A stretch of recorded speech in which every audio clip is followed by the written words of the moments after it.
Let's do a rundown of some of the big stories on the front page of social media. By the way, we'll be getting into the sports bit eventually on the show. So for sports lovers, don't worry.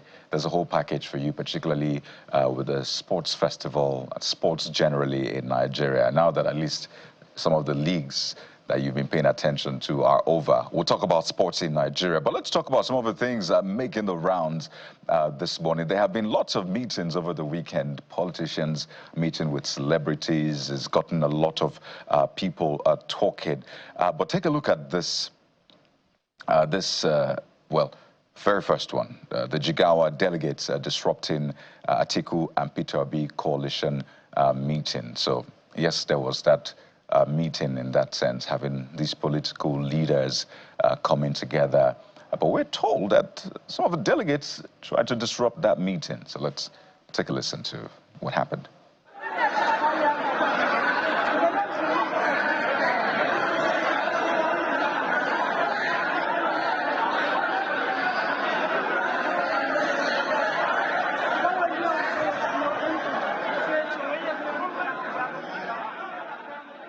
So that was meant to be a meeting to come together, discuss issues, that high-level coalition meeting. You know, former Vice President Atiku Abubakar, Peter Obi, former River State Governor Rotimi Amechi, and others were at that meeting at the Abuja Continental Hotel. It was organized by the National Political Consultative Group, but it was briefly disrupted following a disagreement over representation from Jigawa State. So you had a former SGF, Babachir Lawal, announcing a delegate to speak for the state, but several delegates stormed the stage, blocking that individual from speaking and insisting that they will not be represented by those names. So that moment was, of course, captured, and I imagine what was going through the minds of the people there, because this is a coalition that is meant to pull together strongly, but they all call this a momentary setback for a bigger comeback. Guys. Okay, Bukola, you have the next one. All right, let's go to Edo State now, as youths there were seen protesting against EFCC's alleged invasion of their residences. And the protests, according to reports, caused traffic gridlocks on the Ugbowo-Lagos Road, turning violent, I believe, as well, when they attacked and vandalized a van conveying personnel of the Edo State Security Corps. The youths were armed with placards lamenting the arrest of their colleagues and constant harassment by security agencies. We understand that they expressed strong reservations about the tagging of their colleagues as Yahoo boys. And according to reports on other platforms, they say that they're unhappy with how EFCC goes to hostels, students' hostels, to conduct raids there, in what seems a continuous tagging of many of their friends and colleagues as Yahoo boys. Now, this is very, very unpleasant to watch. We must not become what we condemn. And, this is, this according to reports, is another, they are reportedly attacked a vehicle conveying some security officials. And some people would say that, some of those protesting are Yahoo boys. That has not been confirmed, but this is not civil and is distasteful in every sense of the word. All right, there's a lot more to show you. There's a lot you've been saying on social media. So let's get to the one that has to do with the Chinese man seen brutally assaulting or beating two boys in dehumanizing way. This is not the first time. I'm not sure where this happened, what location this is, but this is not the first time we're seeing situations like this, and this is just painful. So viewer discretion, I should say, is advised. So I do not know what these gentlemen or these young boys did. Did they steal? Did they commit a crime? I do not know. But whatever the intent or whatever it is, this is wrong, unacceptable, and this foreign individual should be arrested and questioned. So no matter what they did, there is police. I'm sure the company has security who he could have handed them over to or brought in the police to arrest them. So he should be arrested and made to pay for taking the laws into his hands, especially in Nigeria? So there you go. This next one, by the way, is more of the issues that caused controversies as well. This one is coming from Nollywood. You see actor Godwin Nadiekwe, we understand, has been hospitalized after an on-set kick by Zubi Michael. So you'd almost think this was like a scene from a movie, but clearly not. Now look at that. It's from a movie set, right? No, it's a movie set. Yeah. But this scene is not a movie scene. Oh. So was this part of the movie scene that he overdid? I think so. I guess they were shooting and they were supposed to hit the guy and run into the house. But you know, there were amateur cameras and all of that taking shots. I don't know what this is, but it appears, I can't confirm, but it appears this was supposed to be what he's supposed to do in the film. No, this is not global standards. If you want to do, that's if this is a scene from a movie. No, what I'm asking is, he's supposed to, whether he's supposed to do it lightly or softly, that's not the question. I'm saying this is supposed to be part of the scene.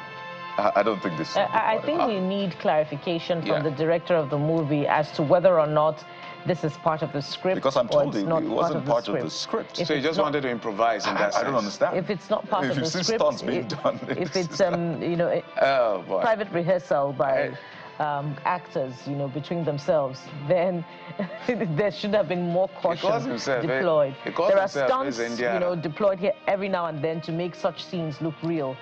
But that this actor has been hospitalized, then we need explanations, you know, about safety precautions and relations between actors on set of movies.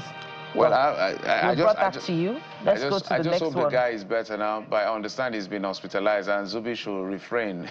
We need a stunt person to do that, so you don't go and kill somebody on set. I hope he apologizes and takes care of the bill. But absolutely. So let's go to the next story. This time, we have a picture slide of the agency. That's the National Drug Law Enforcement Agency intercepting 6.5 billion naira worth of opioids in Lagos and Rivers ports. There you have it. That's the picture there. And we gathered that you know, some of the drugs include tramadol and the likes. Now, what is significant about this is that they were intercepted at the ports. So the airports are not the only, you know, viable routes for, you know, these men of questionable character to transport outside or inside the country, you know, hard substance, illicit substances. There must be more scrutiny and more diligence of relevant agencies at the ports, you know, to intercept these illicit drugs as well.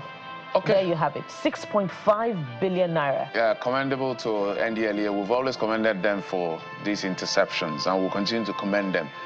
Let's head to what played out. Cubana Chief Priest is a socialite and is in the tourism, hospitality business in Nigeria. He's made some visit with Davido to top officials of government. Now this is for the president, I think. That's one of the young Senator Asokwo. Yeah, that's the spokesperson. No, I think that's Senator Asokwo. Yeah, Okpayong from Cross River, maybe leading them.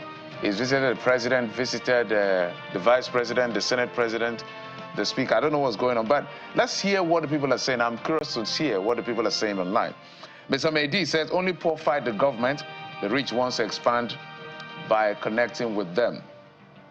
Bukola and Kaide, you have the next ones. I don't know, but this, I think people should get ready.